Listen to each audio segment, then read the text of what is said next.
Hello everyone, I am Prepper Princess, the author of Living on Almost Nothing. If you are interested in purchasing that book, I'll go ahead and leave a link in the description box below.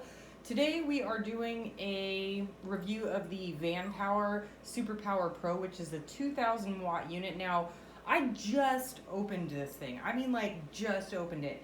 And I am already, like, super impressed. I think this is the best unit I've done thus far, and I'm going to tell you why. First of all, I love the color, okay? Green is my favorite color, and it's not some bright neon yellow or neon orange. It's a really prestigious, elegant looking green color. I know that that's silly, but look, check this out.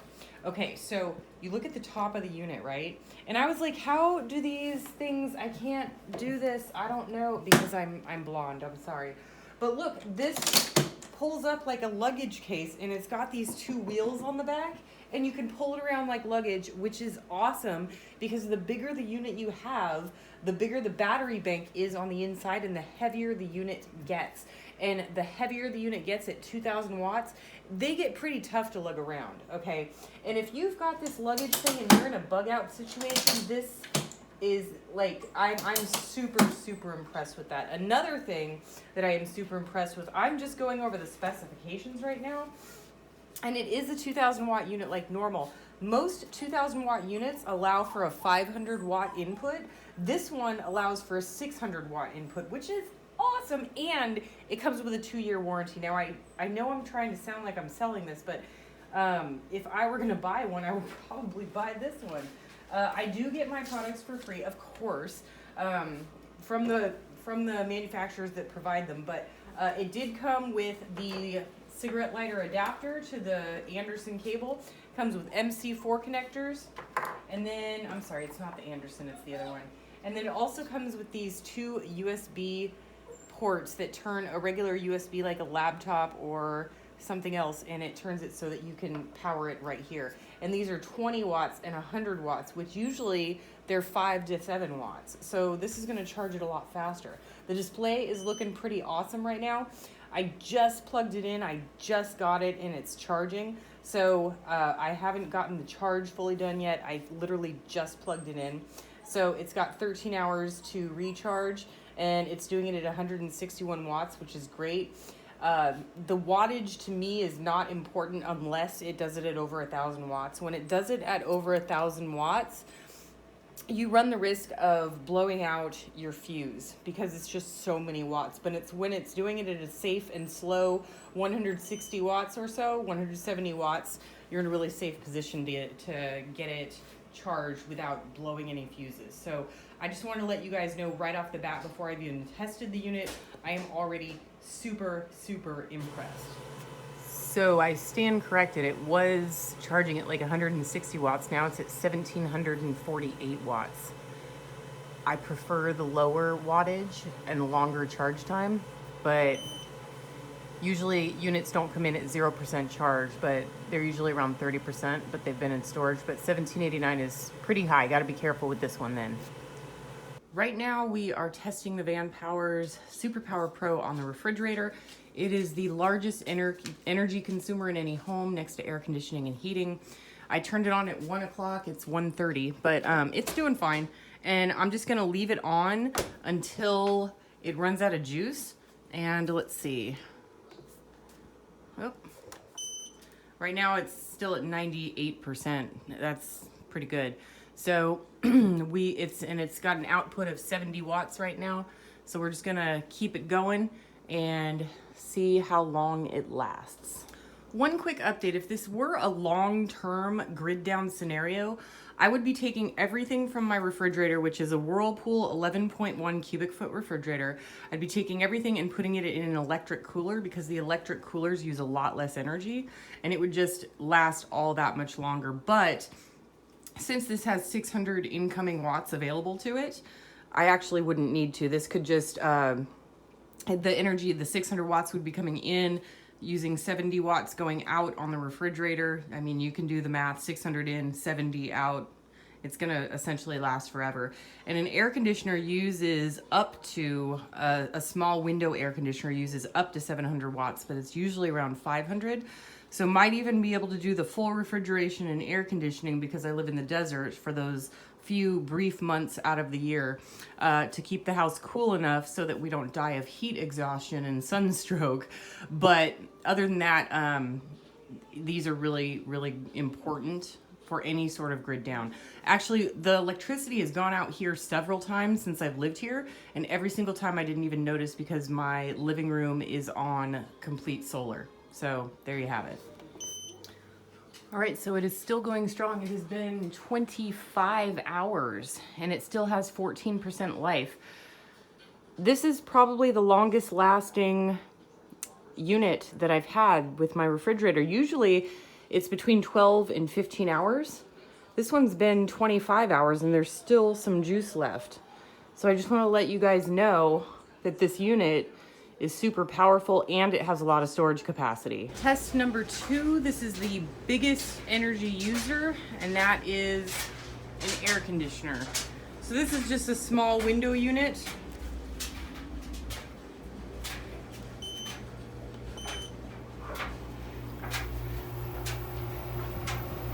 And it is now turned on. It is 6:45 p.m. and the higher it goes, the lower the hours go. But I'm gonna check back every hour. Again, it's 6:45 p.m. It is now 10:45 p.m. and we're finally getting low on power, down to 9%. So 6:45 to 10:45 is 4 hours. So 4 hours of air conditioning with the single unit, that's really not too bad. And it's using many watts. So about 575 watts, and it goes up and down. And that's really not too bad. It's probably lasted at least an hour longer than most units that I've reviewed. So this one's storage capacity is really, really pulling through. I'm actually very surprised. This morning I was charging this and it stopped charging and it came up with a heat indicator. I think that maybe the fact that it is so many watts inputting for a faster charge time, it might inadvertently overheat the unit on occasion. So keep that in mind. That little red blinking light stops it from having any incoming wattage. Today is the day 2 of watching television. It's about 2-3 p.m. It's still at 57% of running nonstop during my waking hours. So this is going to be the last test. I went ahead and tested the washing machine, did fine. Tested the microwave, did fine. So this is a pretty solid unit. I would recommend a couple of improvements, and I'll go ahead and bring that up next. All right, we are down to about 16%, and it's about 11 o'clock at night. So this unit has powered the TV, Roku box, DVD player for a full pretty much 48 hours. So it's got a pretty good battery capacity. We are down to the very last section of the video where I go over the owner's manual. I do want to show you that there is this really cool case that comes with it. And inside the case is the wall charger, the solar panel charger, another solar panel charger. I'm sorry, this was the cigarette lighter charger. And then these small USB converters. This little package can probably be used for travel, which is pretty cool. Now, when it comes to the unit itself, so we look down here at the manual. It comes with a 2-year warranty, 24-month and warranty and customer care. You just fill out the information and you have a 2-year warranty, which is, it's actually a year longer than most companies offer. So it's about double the time. And then in here, that's about all there is to the manual, and the writing is so small it might be difficult to see, but please feel free to pause the video at any time and I'll just make sure that I keep it in focus here. It just shows what the basic inputs and outputs of the unit are, And then over here, it does take up to, I believe, 600, yep, 600 watts max input right there. You will have to buy more MC4 connectors and splitters and stuff like that if you want to do the full 600 watts. And one of these days I'm going to go over my solar system and the reason I have it, but this unit is actually better than my system. My system is only 1500 watts. And I only found one problem with this unit and one thing for room of improvement, which I'll go over in just a few minutes here.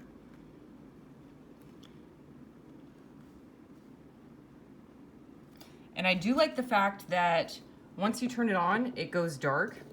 Now, I don't know if you guys have ever done product reviews, but one of the things that drives me nuts is I've done some product reviews on these, and the digital display stays on the entire night. If you are one of those people that like to sleep in the dark, and you like things dark without, you know, any light coming in, it's really hard to fall asleep. And some of them even beep in the middle of the night, which can disrupt sleep, which is no fun. And if you're in some sort of scenario where your electricity is out, you're already stressed out, who wants more stress on top of stress? Nobody. And that's all that there is to the manual. That's it. That's the only thing there is. And you can go to Vanpowers and take a look at it. But here's the one thing that I wanted to show you. So we're at 2000 watts already, right? These products are continually upgrading and improving, which I think is awesome. Now, over here on this side, okay, so you've got your 6 plugs, right? You've got your 6 output plugs, and then you've got one here. Now, the thing with this unit is because it's so big, it's a 2000 watt unit, I would really like to see these solar generators of this size, 2000 watts or above, or even 1500 watts and above, have an option for a generator cable so that you can plug this unit. You can put the solar panels on your roof, you can have it incoming, you can have the pass-through charge, and then you can have a cable going directly to your electric box and powering your entire house. Now, this is a 900 square foot house, okay?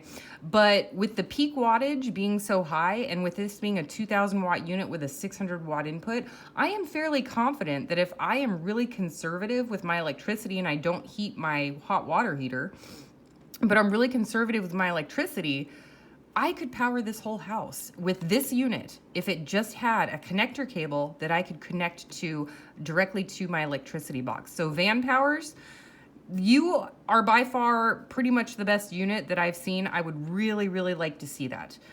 Also a 220 volt connector so that you can use your dryer if you want to. That is not an option. Dryers don't use these types of connections. And you can even get to the point where you could plug in your regular stove to one of these if there was a 220 volt plug. And the possibility of not having it spaz out on you once that's done. Hello, reflection. The only issue that I've had with this unit after trying to break it, because that's what we do once we get these units, we try and break them. The only issue I had was it overheated while charging on the wall. Now, because I don't have normal panels, again, I will have to go over my own solar unit thing to show you that my panels are proprietary to the unit I use, and that's why I continue to use that unit. Otherwise, this would become my primary unit. I may even possibly be investing in some additional solar panels and MC4 extensions and connectors and splitters, and I might actually turn this into my main unit. I like it that much. It's very easy to use, very understandable. It has the highest input available of any generator I have on hand, and I have done a lot of reviews, probably 20 or more, probably 25. And some of those products were actually really bad, and I sent them back to the manufacturer without doing a review, and I said, this is a piece of junk. I'll make a video on it if you want, and I'll keep the unit, and I'll sell the unit, but, you know, you don't want me to make a video on it. So they usually have a tendency to pay me and take the unit back. With this unit, this is probably by far my favorite. A lot of people are going with the Jackery, but I think this Vanpowers is even better than the Jackery 2000 in my personal opinion. It just has more input and it charges faster, even though it sometimes overheats when it's charging because it has such a high charge intake. I would like to see that charge intake lowered from, 1200 watts, whatever it is. It's a huge amount, and cut that in half. We're okay with taking 4 hours to charge as long as we don't blow a circuit or have it overheat.